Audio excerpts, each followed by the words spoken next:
and they mean toward the front of the body, the direction in which the body moves normally. And then the opposites of those two words are in the back, so towards the back. So anterior is the opposite of posterior. Anterior is the other word for ventral, and it's the opposite of dorsal. Okay, so anterior and ventral mean towards the front. Posterior and dorsal mean towards the back. And each of those two words is opposite of each other. However, they're not grouped on your table the way that I would prefer you to learn them. I would prefer you to learn anterior, posterior together, and ventral, dorsal together. Okay, and the reason why there's different variations of this is, never mind. It doesn't matter. The history of it doesn't matter. They come from two different ancient languages, and the history doesn't matter. It's just like so many other things in anatomy, lots of parts have multiple names for them. So you kind of just have to learn. So your brain is just going to be fried at the end of the semester from how, I guess you could look at it in a good way, at how massively expanded your vocabulary is just by adding so many new words. All right? So another pair of words, just trying to find them really quickly, kind of a little bit further down, superior and inferior are also two good opposite terms to know. So superior kind of means above.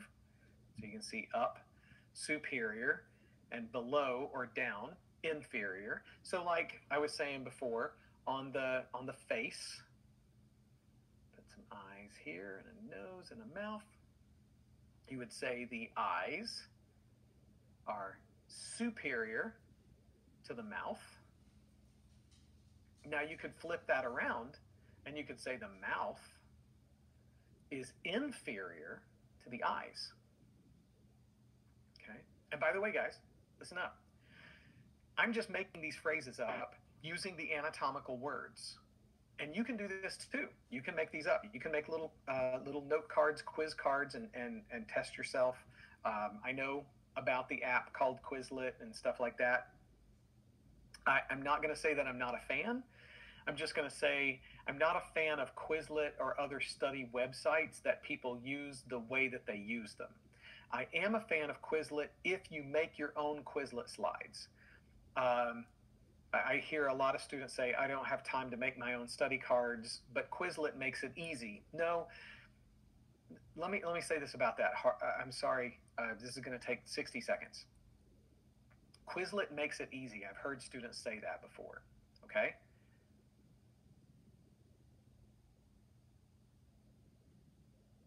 I want you to remember these three words all semester, okay? Learning is hard, okay? This is what my dad used to tell me. This is what my dad used to, my dad was a teacher also. Still is, actually, college professor as well. My dad would say, if it's not hard, you're not learning. Learning something new is challenging. If it's not hard, then you already knew how to do it, or you already knew it, meaning you're not actually learning anything if you're not challenged by it. Okay? Now, I want you to put that as a positive and say, A&P is hard, which is great, because that means I'm learning a lot. I must be learning a lot. Okay? Learning A&P, learning anything is not easy if you're really learning. Okay? Some things may come more easily to some people than others. Learning is hard. Okay? So the challenge is you're going to have a lot of words to learn. So I think about Quizlet, yes, and you're right. Sometimes stuff people put on Quizlets are wrong. So my thing is, I don't dislike Quizlet as long as you use it as a tool for yourself. You use it as a tool for yourself. Okay? So you use Quizlet to make your own note cards. Is my audio acting up?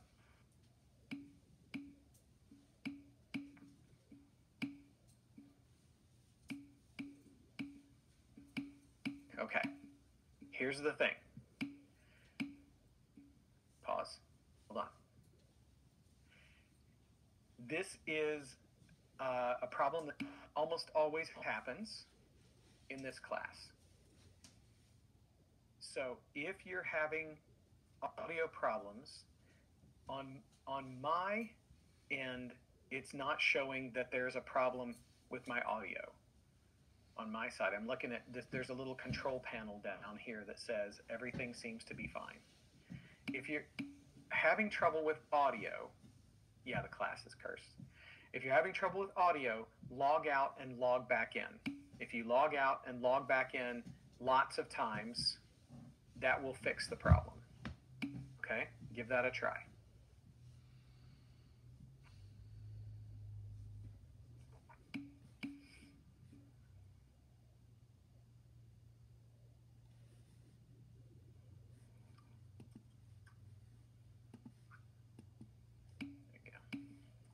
Give you a little ghosty.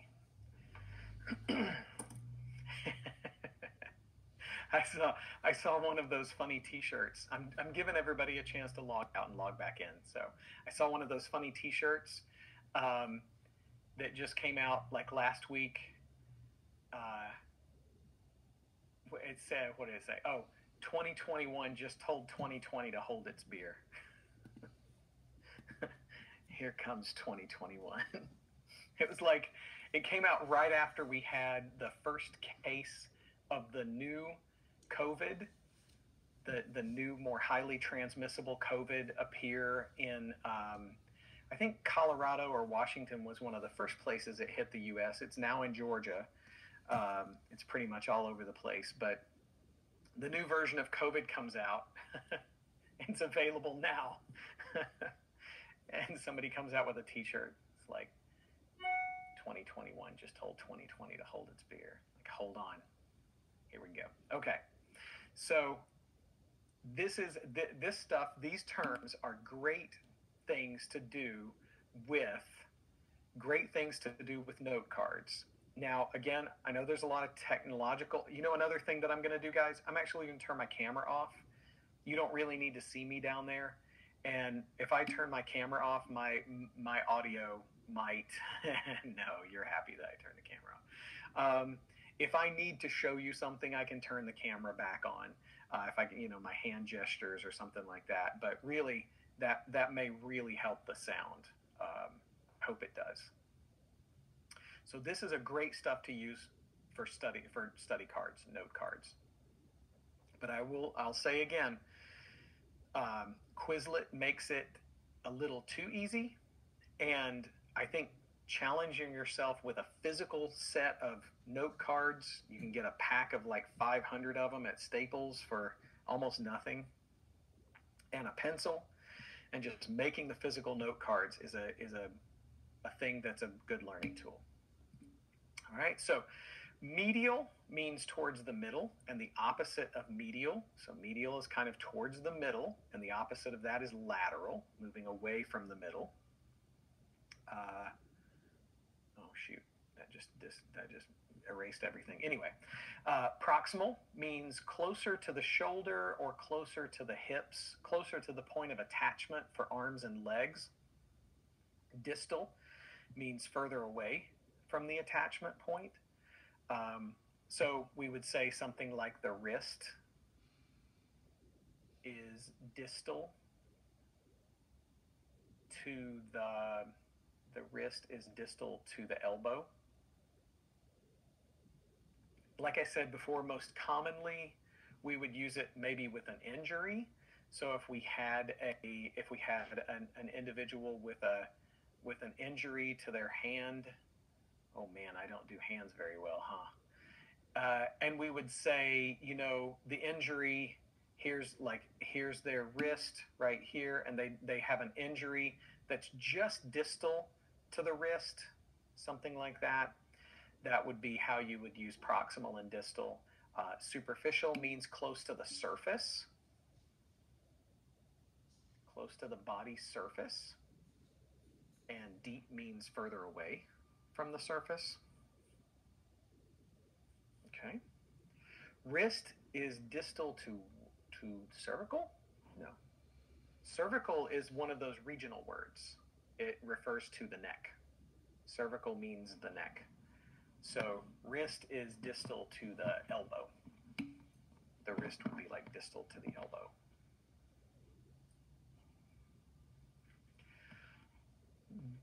Which words? Which words? Those you say. You said those words are similar. So how do you differentiate for the purpose of using the correct term? Which two terms are similar?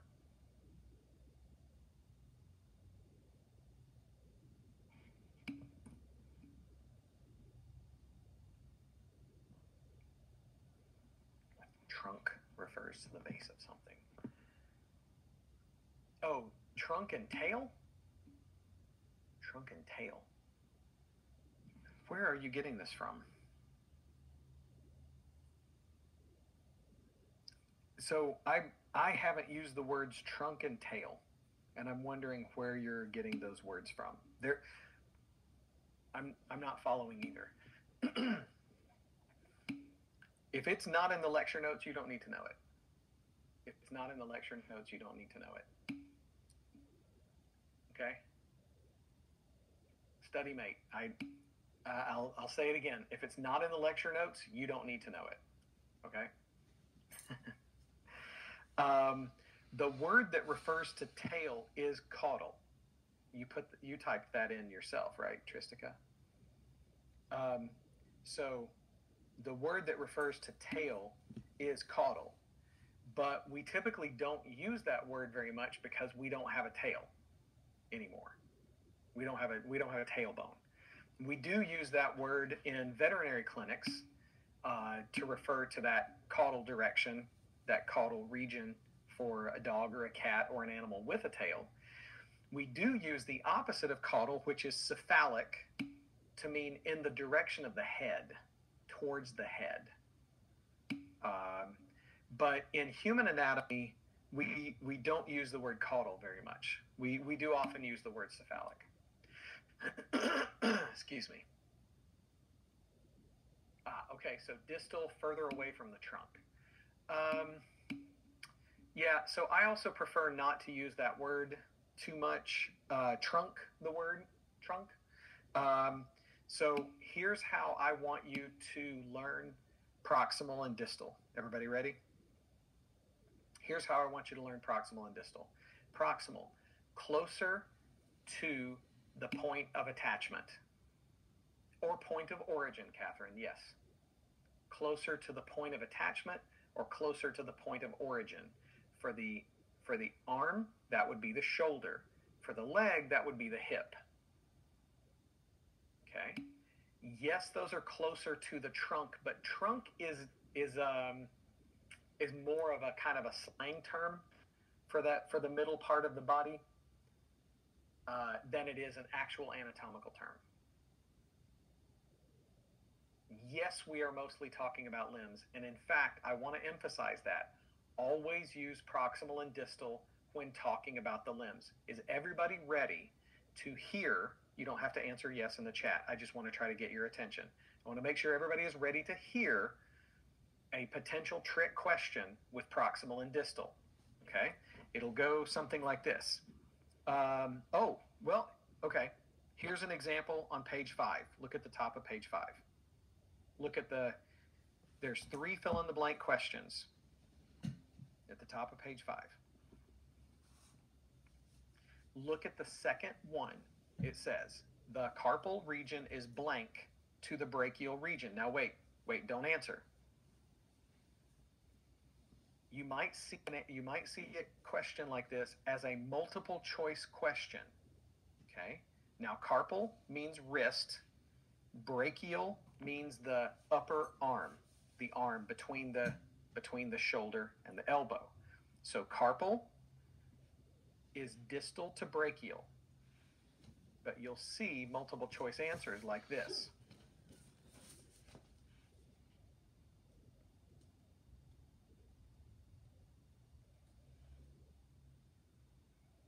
C, D, something else, okay? Now I want you to see what the potential trick is. The potential trick is right here.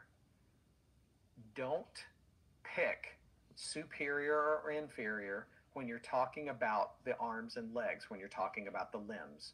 When you're talking about the limbs, always use either proximal or distal. Okay, in this case, it would be distal. The carpal region, the wrist, is distal to the brachial region. So that means it's farther from the point of origin than the brachial region. It's farther from the point of origin, okay? But because you're talking about structures on the arms and legs, only use proximal and distal.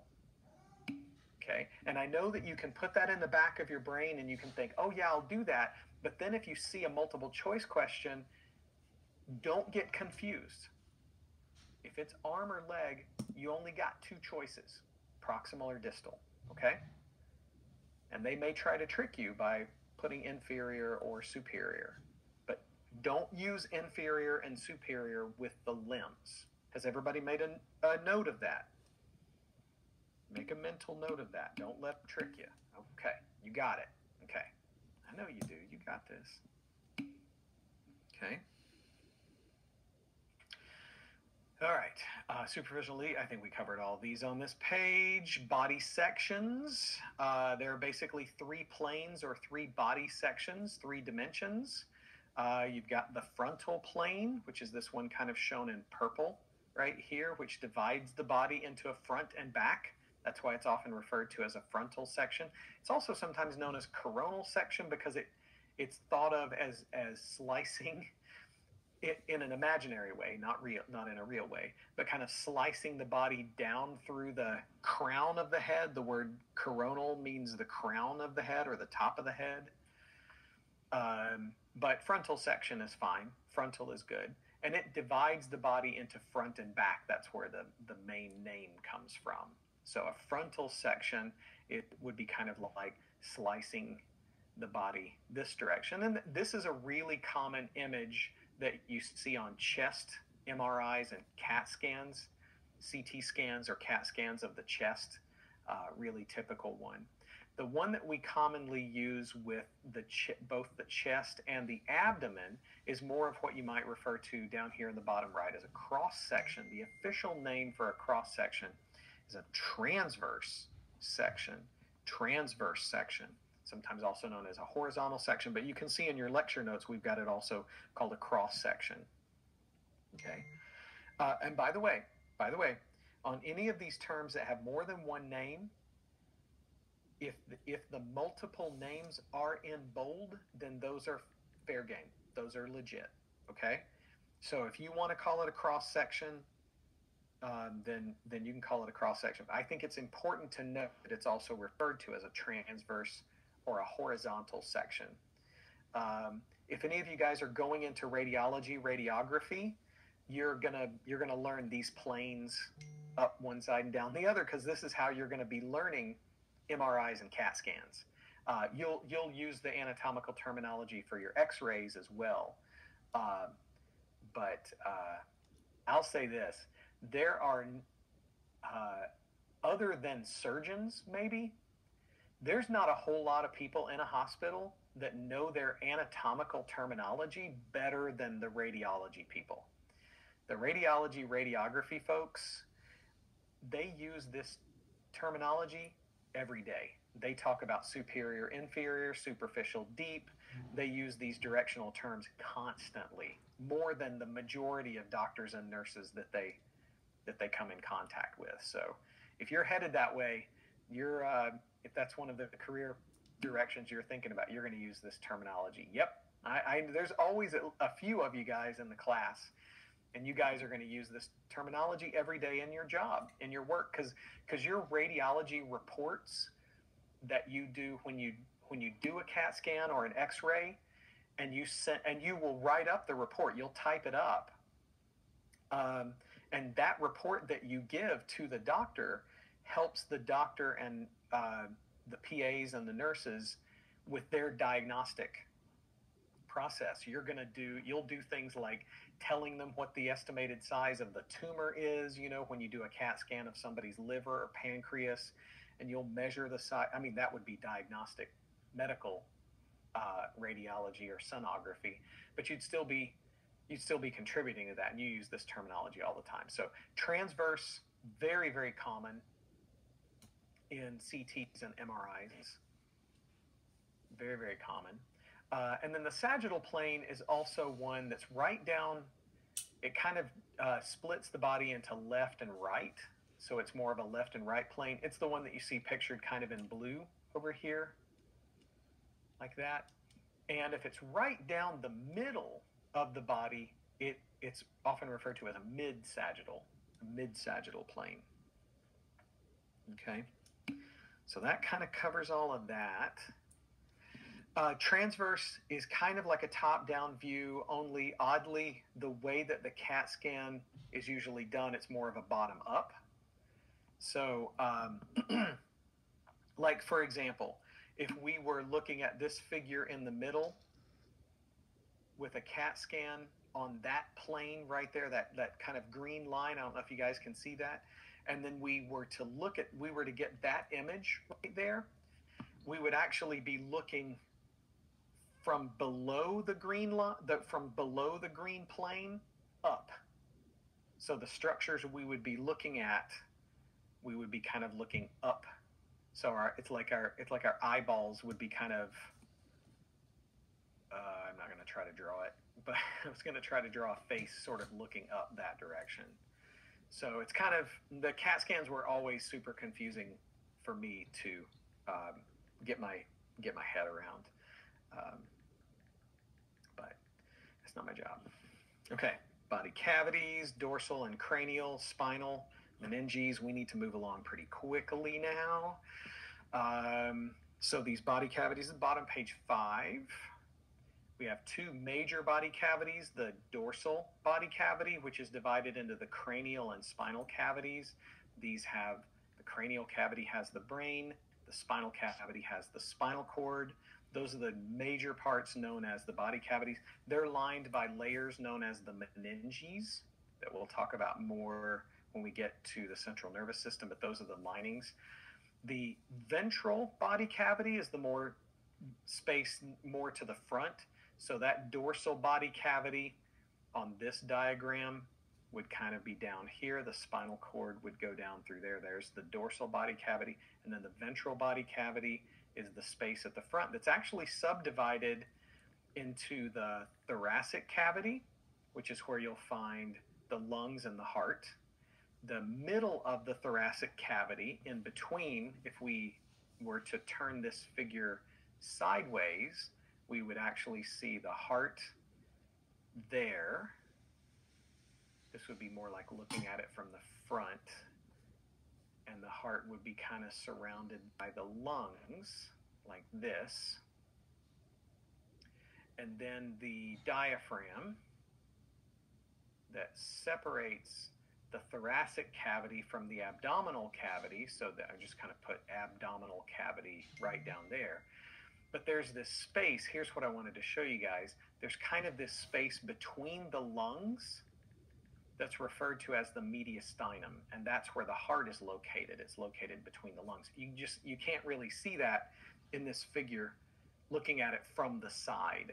So the mediastinum is in between the lungs where the heart is located, and the pericardium surrounds the heart, so it's kind of the major lining tissue that lines that space. The thoracic cavity is mostly lined around the outside by a lining of what's called pleura, and it surrounds the lungs. If you'll kind of follow me over here to the bottom right, this is a CAT scan. It's an artist illustration of CAT scan, but it's a CAT scan of the thoracic cavity. So we're kind of looking up here at the lungs, left lung, right lung. They've kind of flipped it for us, but left lung and right lung. So this little line right there, I'm kind of trying to trace with my little finger pointer right there. Those two lines, those two dark lines that have the lighter space in the middle, those would be the pleura. And then right here we kind of see a double line around the heart. That's the pericardium. So that's what's described in your book as the linings of these spaces. These spaces have organs in them, but they're also lined by these thin layers of tissue.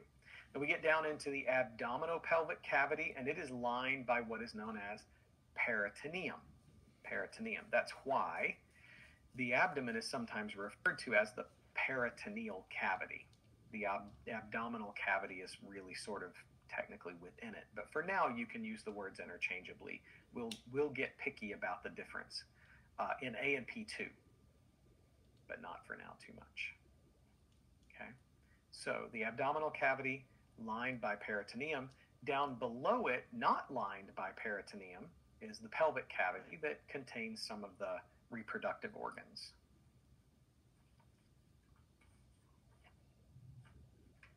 All right. And then lastly, we need to talk a little bit about, let's see if we'll come back to that, about homeostasis.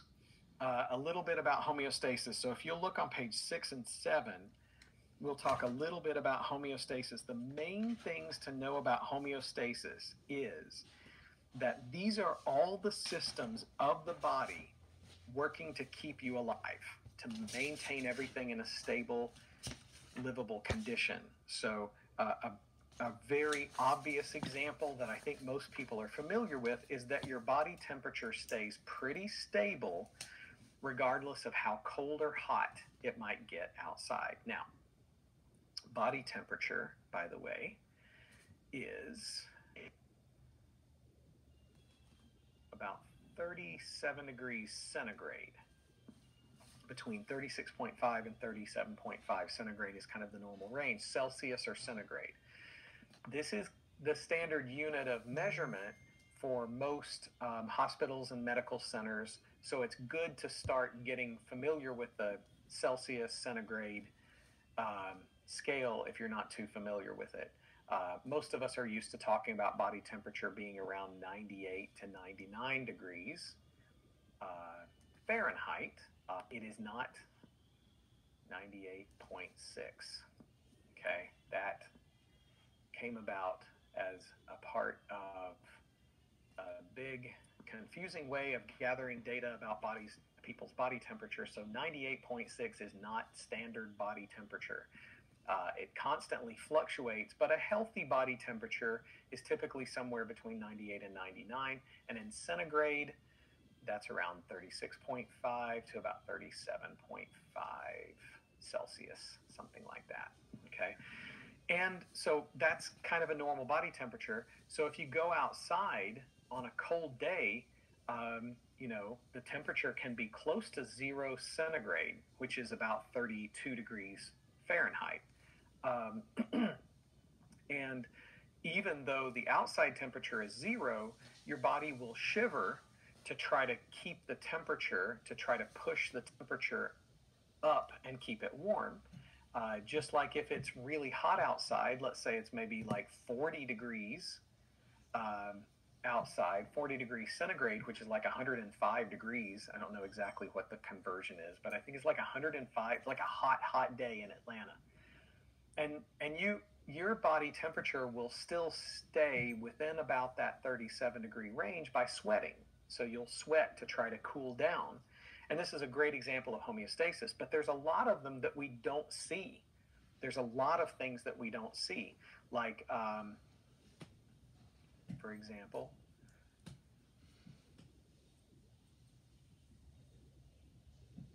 your blood calcium level, the amount of calcium, the concentration of calcium in your blood is about 9 to 11 milligrams per deciliter. How about blood sugar? It's about 70 to 120 milligrams per deciliter. All of these things, you're going to, over the span of 2 semesters, you guys are going to be learning dozens and dozens of these ranges. And the reason why they're a range, the reason why they're a span of numbers, is this is the healthy range. And this is what is meant by the word homeostasis. It's some kind of system that's working really hard to keep your blood calcium level from getting too low and put it back up into the normal range, or keep it from getting too high, or bring it back down into the normal range. Okay, so for example, take a look over at the top of page 7.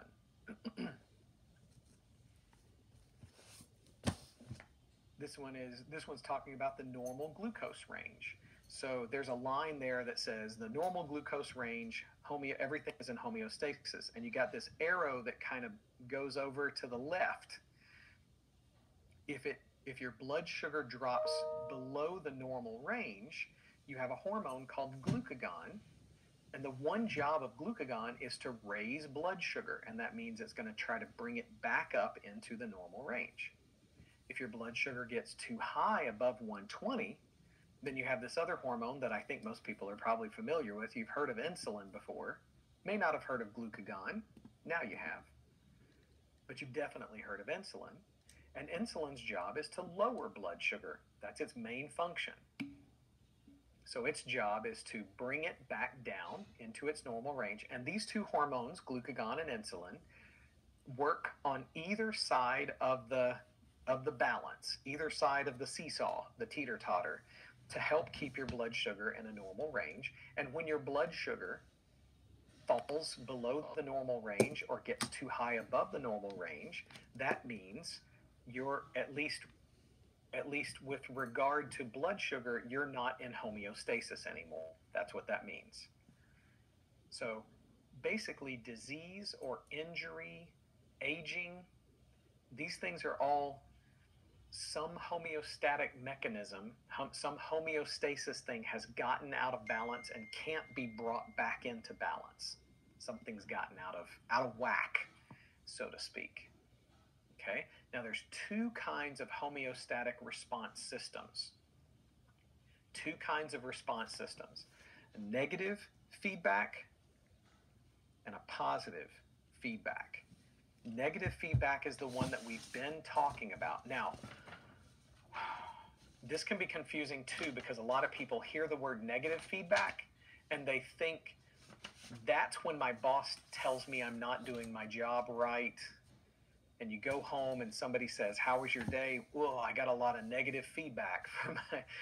Negative feedback in homeostasis is a good thing. Negative feedback is a good thing. Okay? So let's, again, look at the top of page 7. Stay up there with that normal glucose range. That normal glucose range, that is, I'll redraw it up here. It's 70 to 120 milligrams per deciliter. Okay? And if it drops too low,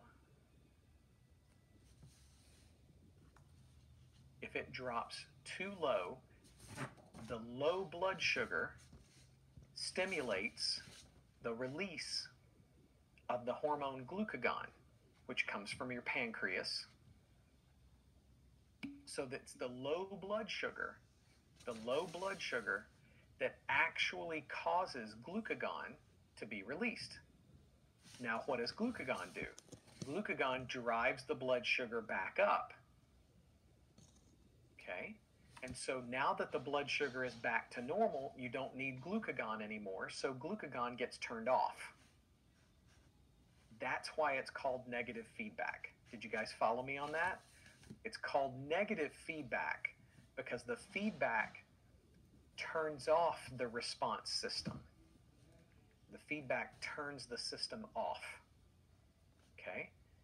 So think about the way that your thermostat works in your house or your apartment. If it's a hot day outside, you turn on the air conditioner, and once it gets cold enough, it turns itself off. So negative feedback is a good thing because it's the word that we use in physiology is that negative feedback is self-regulating. Self-regulating. Let's see, I'm just looking at some of the questions in the chat here real quick. Remember, correct, is it positive feedback when something's added and negative when something's taken away? Sort of. The best way to think about negative feedback is that it turns itself off. Once you get things back into the normal range, it's called negative because it's turned off. Okay.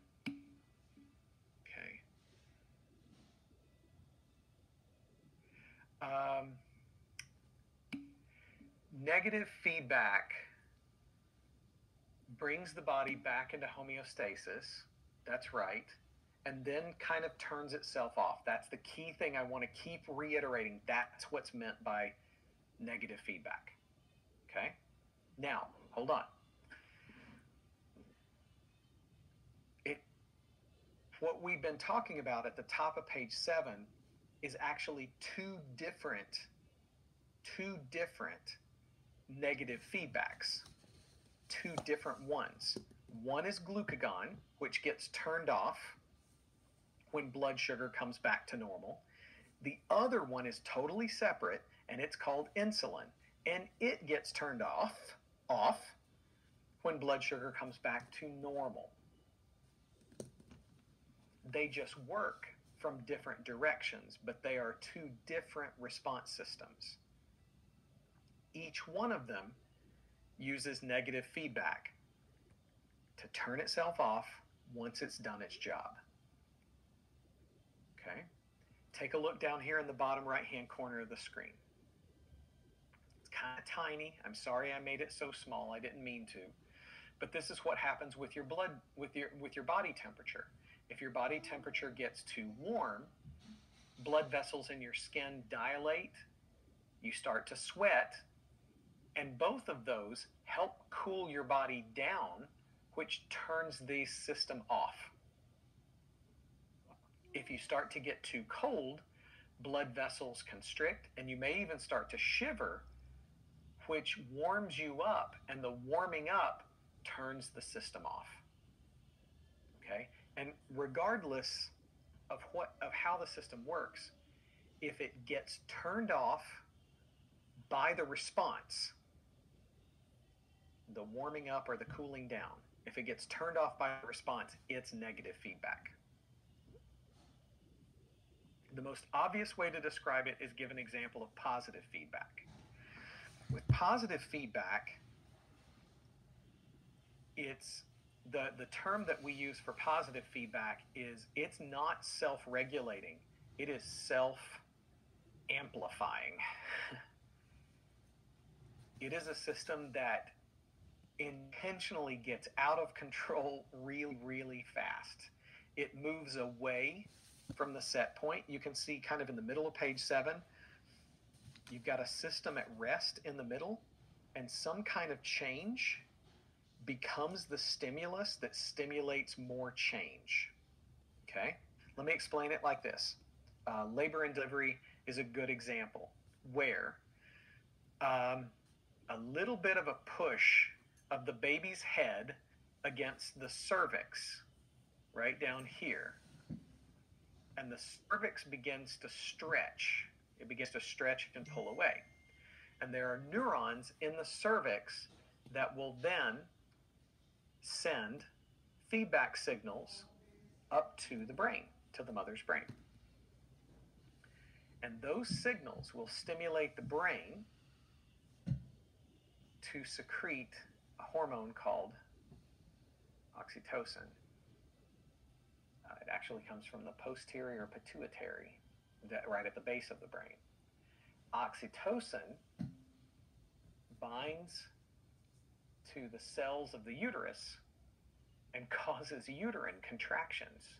Oxytocin causes uterine contractions, which of course pushes the baby towards the cervix, which causes the cervix to stretch more. When the cervix stretches more signals go to the brain. Brain releases more oxytocin, which causes stronger uterine contractions, which pushes the baby harder against the cervix, which stretches the cervix, which goes to the brain, which causes the release of more oxytocin. And you see how this goes. Okay? So in this case, it takes a very tiny, tiny amount of oxytocin. Any woman who's ever been induced with a synthetic form called Pitocin will tell you It doesn't take much to start very strong contractions. Very tiny amount of oxytocin can help get the cycle started. And the stretching causes more oxytocin, which causes contraction, which causes more stretching, which causes more oxytocin, which causes more. So that's an example. When blood vessels break, platelets in the blood begin to release chemicals that activate more platelets, and the more platelets that are activated, they release more chemicals that activate more platelets. So it kind of goes from, 2 little platelets to 4 platelets to 8 platelets. If you think about something that doubles every few milliseconds, then you're going to get, and you can see how this is a good thing, because it's a mechanism that responds very, very powerfully. Yeah, Mitchell, I'm with you. Every time I talk about this, and all 3 times I was with my wife when my kids were born, I am such a wuss. I could never do that. Man, goodness gracious. So, my wife had 1 C-section with our first, and then had 2 VBACs. So she's had 2 vaginal birth after C-section. So she is a rock and roll star. Yeah, she did all natural VBAC for our second. The third one, she's like, you can give me the epidural. I'll take it. All right. Okay, we need to move on. Let's move on. Study this week and make sure that you got the difference between the two. If the temperature in the room drops to 50 degrees Fahrenheit, which of the following would provide a homeostatic mechanism? Wouldn't be shivering, but this is just a sample question from back in the past. Be shivering for sure. Another thing, guys, here's another thing that I want you to study this week that I'm not going to go over in class, but I do want you to study the regions, the abdominal regions that are described on page 8. She talks about them a good bit in the video. She goes over them towards the end of that second video on chapter 1.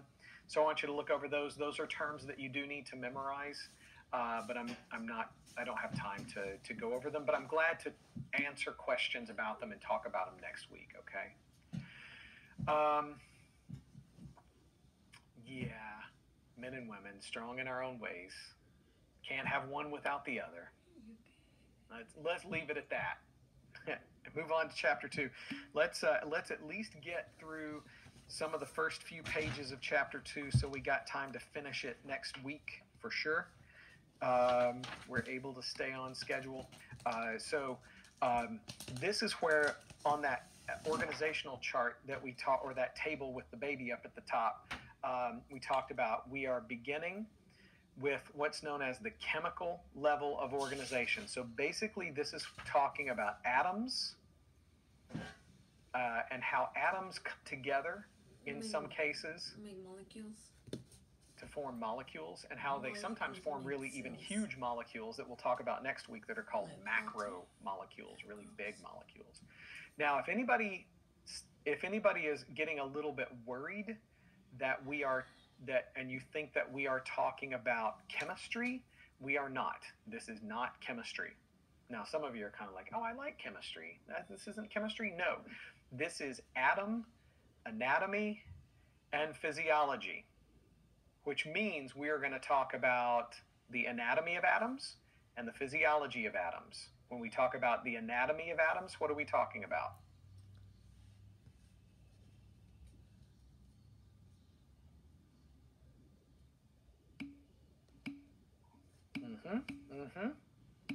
When we talk about the anatomy of atoms, we're talking about structure. When we talk about the physiology of atoms, we're going to be talking about function. So we're going to just stick with our anatomy and physiology theme and talk about the structure of atoms. What are they made of? And how does what they're made of determine how they behave? Okay, so atoms are what we know as the smallest unit of matter, the most basic unit of matter. They consist of some basic parts that we will talk about here in a second. But I do want to go over this table on page 9 first. These are definitely elements you need to know the name of, so let's fill these in. C stands for carbon. C stands for carbon. H is hydrogen. Some of y'all are getting ahead. You're like, I don't type fast, but I can start before other people. O is oxygen. Okay. And of all of them, hold on. Don't type nitrogen yet. Of all of them, these three are probably the most common that you're going to see throughout A&P2. So you'll see something like this. Okay, and I know most of you know that that's carbon dioxide, but we do want you to make sure you know what these letters stand for. Okay, so N is nitrogen. I'll just name them. You guys don't have to type them all in. N is nitrogen. Next is calcium. Sorry about that. That's a bit of a mess. P is phosphorus. That one's confusing sometimes because a lot of people think it's potassium. But potassium is at the top of the next page. It starts with a K. And a lot of these letters come from the old Latin word for where they come from. So selenium is an old word for this film that people used to find on the inside of their cooking pots. And they literally refer to it, and some of you know this word, it was called pot ash. And that's where the name potassium comes from, because this chemical that the Romans called selenium was found in the ash on the inside of a pot. And that's where potash comes from. Some of you garden and you're familiar with potash. Yep, it can be, lye. It can be used to make lye soap, all kinds of good stuff. So this is old school, alchemy, not fancy chemistry. How about Na? Na is sodium, which comes from the old Latin word for salt, which was naturium. The word that the Romans used for salt was naturium. So naturium was their word for salt. That's where we get the Na for sodium. Fe comes from the Latin word for iron. So Fe means iron, but their word for iron was ferro, Ferro. Mg is a little easier. That's magnesium. And then S is sulfur. All right. So these 2 pages, you definitely need to know the structure or the letters for those structures. Okay. That table on page 9 and 10. All of these different kinds of atoms are referred to as elements. Here's the word right here, elements. I like to think of them as flavors of ice cream. They all have a bunch of things in common. They've all got these parts called protons, neutrons, and electrons, which, by the way, you don't really need to know all the parts of the atoms.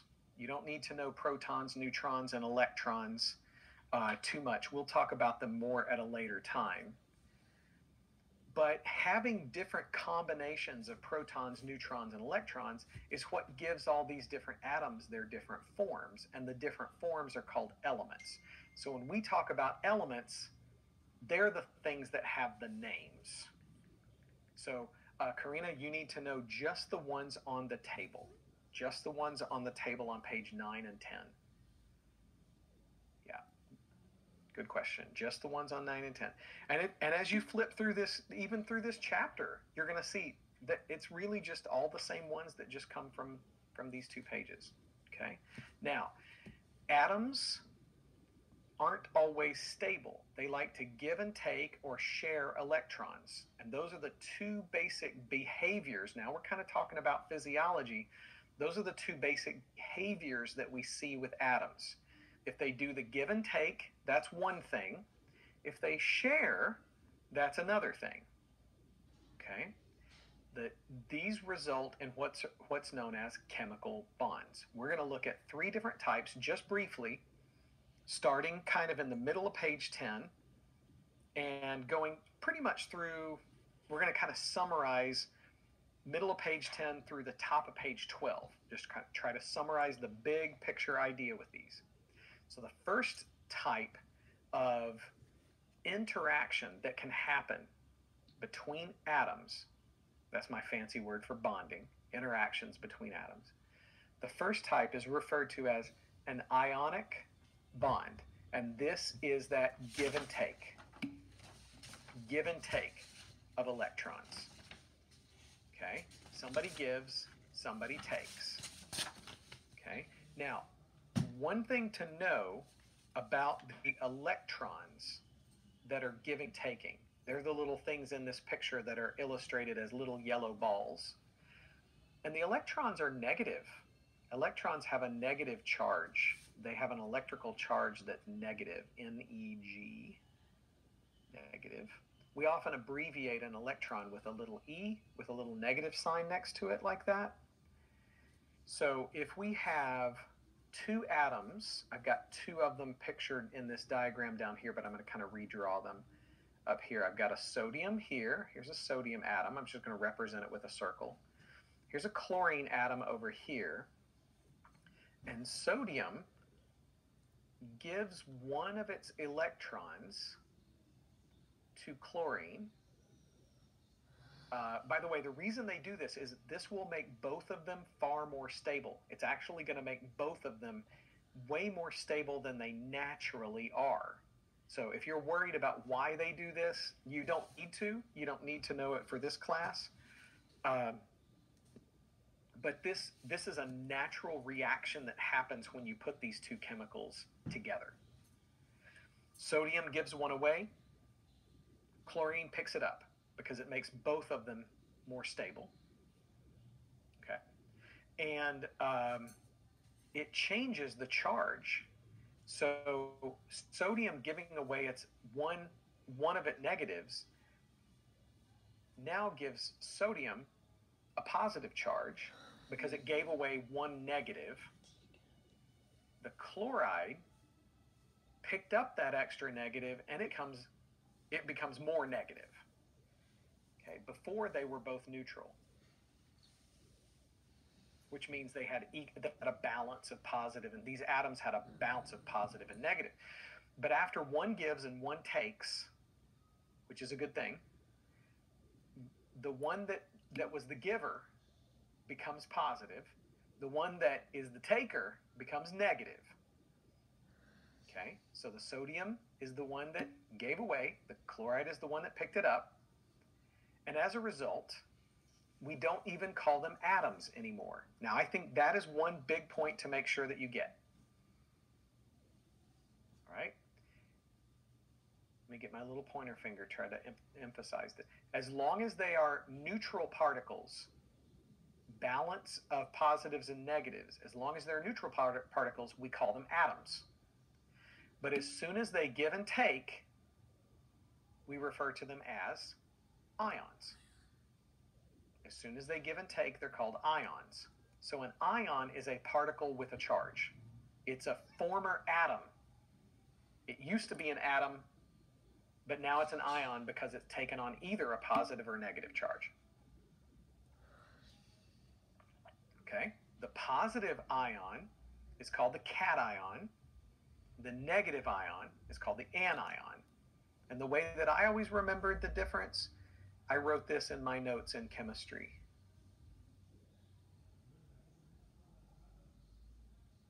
That's what worked for me. There are other ways of remembering it, but I just always remember the cation had a T in the middle that reminded me that it was the positive one. And then I always had to think through, and why is it positive again? It's positive because it lost the electron, which is negative. It gave away its negative. So the cation is the one that gave away the electron. The anion is the one that got it, picked it up. It became negative. Okay? Notice. I know, right? Brain equals blown. I know, I told you guys your brains would be fried. Every Friday afternoon, you're just going to be exhausted. So check it out. So the positive is the one that lost the electron. That's right. The negative is the one that picked it up. You can't do this. These atoms won't do this. They won't just, like a sodium doesn't just lose an electron. It has to have somebody to give it to. I hear you, Melissa. But take a look here in the middle. I'm going to kind of put a little circle around it, a little box around it. Now that one has given and one has taken away, one becomes positive, one becomes negative, and opposites what? Opposites do what? Attract. Opposites attract. Opposites attract, right? Okay. So these two were neutral to each other before. See? The sodium, neutral. The chloride, the chlorine, neutral. They didn't care about each other one way or the other. But all of a sudden, this exchange takes place, and now they find themselves weirdly attracted to each other, just like what happens in like 7th grade. Right? And you're just like, for all these years, there was this whole other group of people on the other side of the playground called girls. You hated them.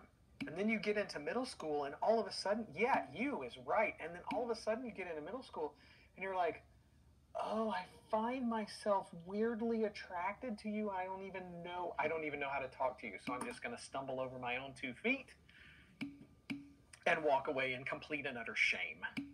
So this is what I always think about when I think about ionic, because there's a change that takes place really quickly from 2 particles that were, and look at I'll kind of point this out with my little pointer here.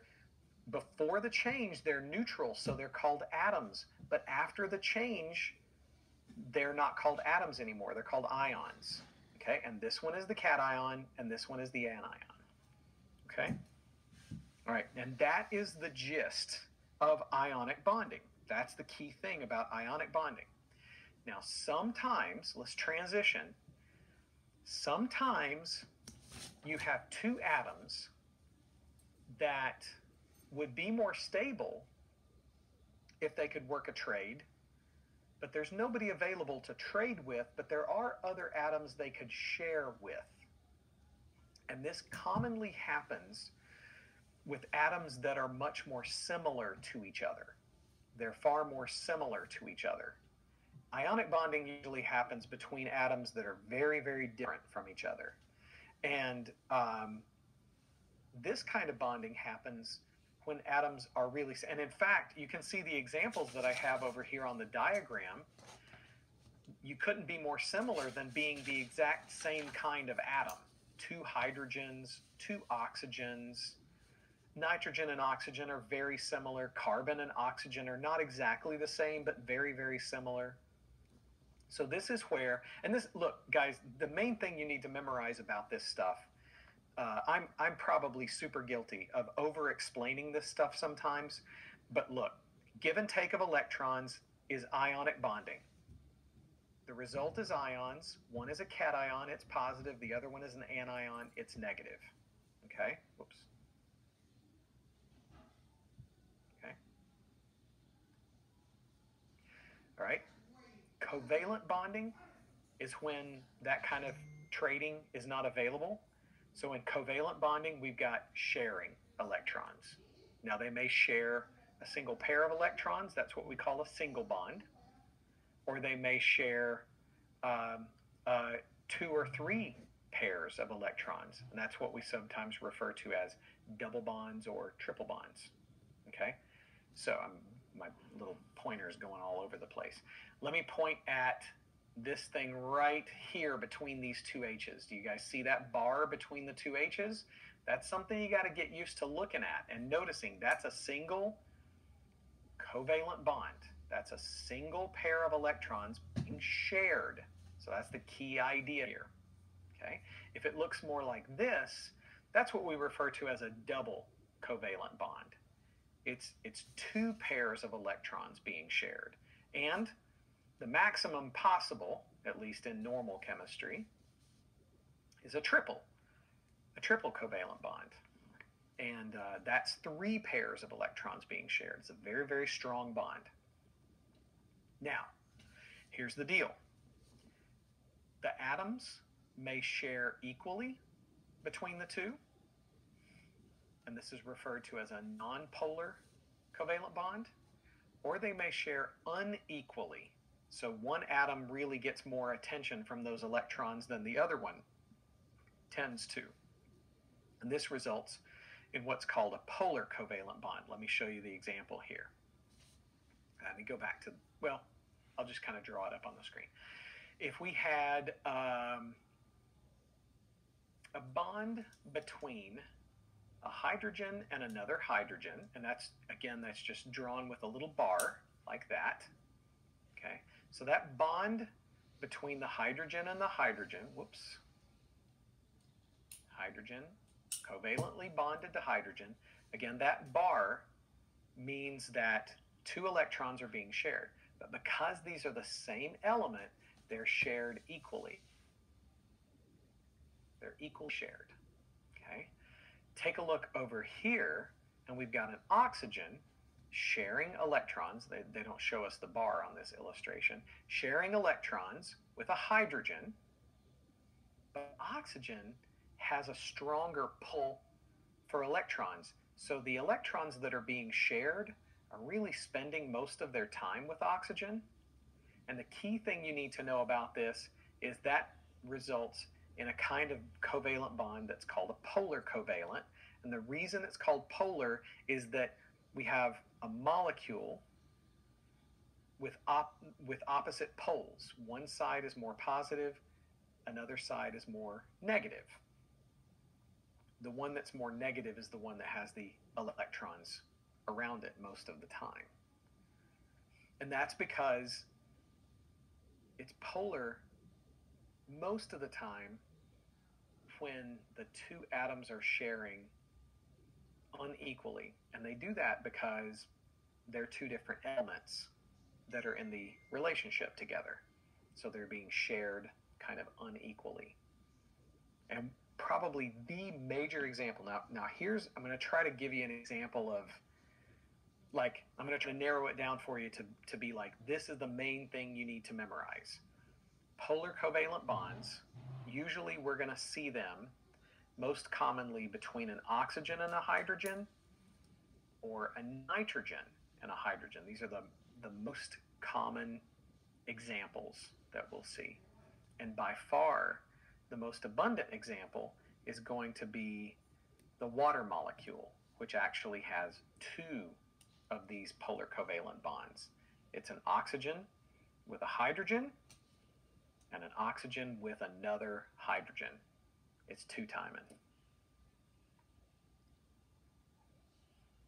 So that oxygen can form a polar covalent bond with two different hydrogens, and the hydrogen's electron spends most of its time with oxygen, and this other hydrogen's electron spends most of its time with oxygen.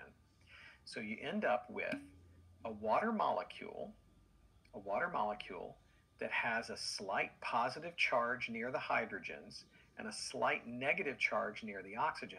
So the whole molecule kind of has this kind of negative region on one side and more of a positive region on the other side. So the whole molecule is kind of like a battery. It's got a positive end and a negative end, and that's why it's referred to as polar.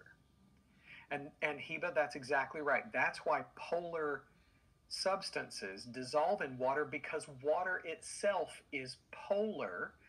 And you'll hear Dr. Schultz say this, and you'll hear us say this all the time. Yep, there it is. Jasmine, you were ahead of me. Nice. High five. So, yeah, like dissolves like. anything that's polar like water will dissolve in water, things that are polar like water. That's kind of the main reason we want you to know a little bit about the chemical structure of some of these molecules. So with polar covalent substances, we want you to kind of be on the lookout for molecules with O or N, oxygen or nitrogen, bonded to hydrogen. Heba, let me get to your question there in just a second. I do want to address that. I want to answer that. I think that's a good question to think about, but let me do this first. So we've got right over here at the very end of this molecule there, we've got an oxygen bonded to hydrogen. So that hydrogen's actually going to have a little bit of a positive charge off the end of it. The oxygen is going to have a little negative, and that means that it will mix with water. Like dissolves like. Water will like that. The problem is with this molecule, the whole rest of this molecule has no oxygens bound to hydrogen or nitrogens bound to hydrogen. So most of this molecule is actually non-polar. Most of this molecule is non-polar. Only this very tip right here is polar. Okay. Now this is a structure that we're going to see next week that is part of lipids. It's an important component of lipid molecules. And what makes them unique is that they're mostly non-polar. They don't mix with water. So a great example is cooking oil, like like canola oil or olive oil or something like that. And I think everybody's probably familiar with that old phrase, oil and water don't mix. Well, I think what's really cool is you can look at this screen and look at the structure on the screen, and you can now chemically see why oil and water don't mix, because oil is a lipid. It consists of molecules that have almost no polar covalent bonds in them at all. So they don't like to mix with water. Like dissolves like, but unlike won't dissolve something else.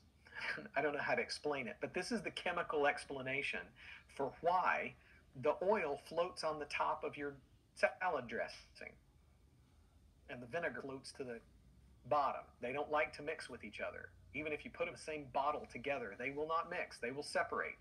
You got to shake them up, and then if you leave them sitting there long enough, they'll separate. Okay? So, which compound below would you predict to be a polar molecule? Now remember, you're looking for, don't get too far ahead of yourself. You're looking for exactly one of two patterns. A place where there's an oxygen bonded to a hydrogen, and commonly we draw that like this, but the little bar is kind of assumed. Or a nitrogen bonded to a hydrogen, and that's going to be your clue that it's a polar molecule. Okay, so now go. Tell me which one is the only one that would be polar. All right, good. Sorry. My work here is done. I feel successful. I've tried to simplify a very complicated topic. Okay, don't get confused by the fact that this one's got oxygen and that one's got hydrogen. This is basically similar to that same molecule on the previous page. These are all going to be non-polar. This is non-polar because it's two nitrogens sharing equally. But here, the nitrogen is going to take most of the attention from these hydrogen's electrons, and you're going to end up with a polar covalent bond. Okay, let me try to finish up here. Hydrogen bonds, they're just kind of what we've been talking about between oxygen and nitrogen, but I want to sort of go back here. Let's see.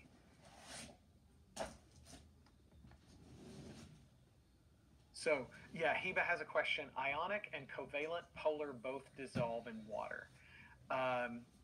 Yes, basically they do.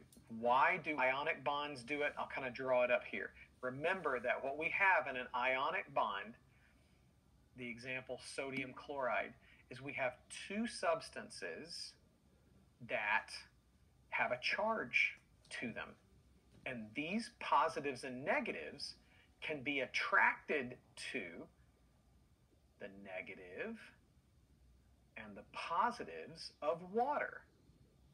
So water can actually pull the sodium and the chloride apart. Oh, our two middle school lovers.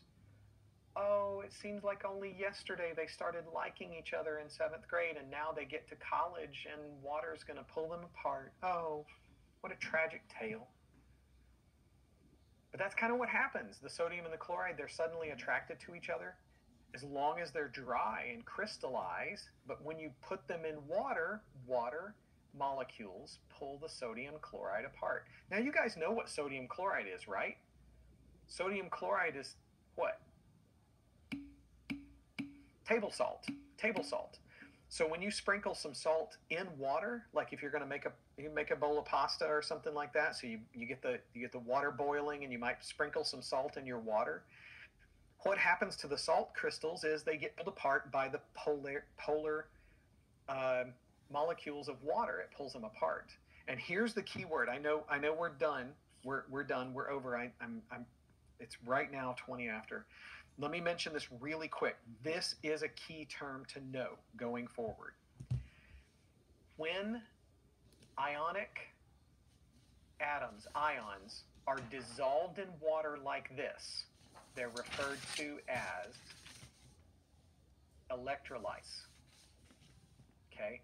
Ions dissolved in water. Okay?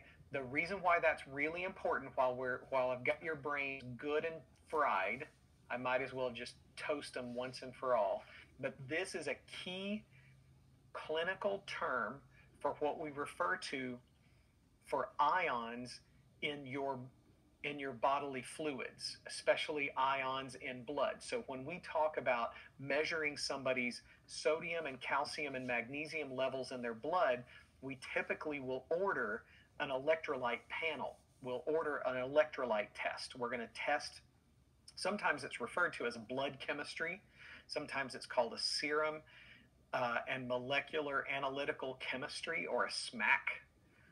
But all of it is basically just testing what's the calcium level in their blood, what's the magnesium level in their blood, what's the sodium level in their blood, what's the potassium level in their blood. You know, we're trying to figure out why this person why did that person come to the hospital? Oh, they passed out. They were just at the grocery store and they got lightheaded and passed out. We got to figure out why that happened. And one of the major things that can start give us some clues is looking at the electrolytes. So electrolytes are ions dissolved in some bodily fluid. It's not just in bodily fluids, but in clinical medicine, that's the term we use. All right, we're out of time. We're over time. Thank you guys for staying over. Thanks for coming. We're gonna finish up chemistry next week. We're gonna finish up chapter 2 next week, and we're gonna get on into chapter 3 and move on through that stuff really, really quickly. We're gonna go through things super, super fast. So thank you guys. Thanks for staying overtime. I'm sorry that I kept you late, but have a good night.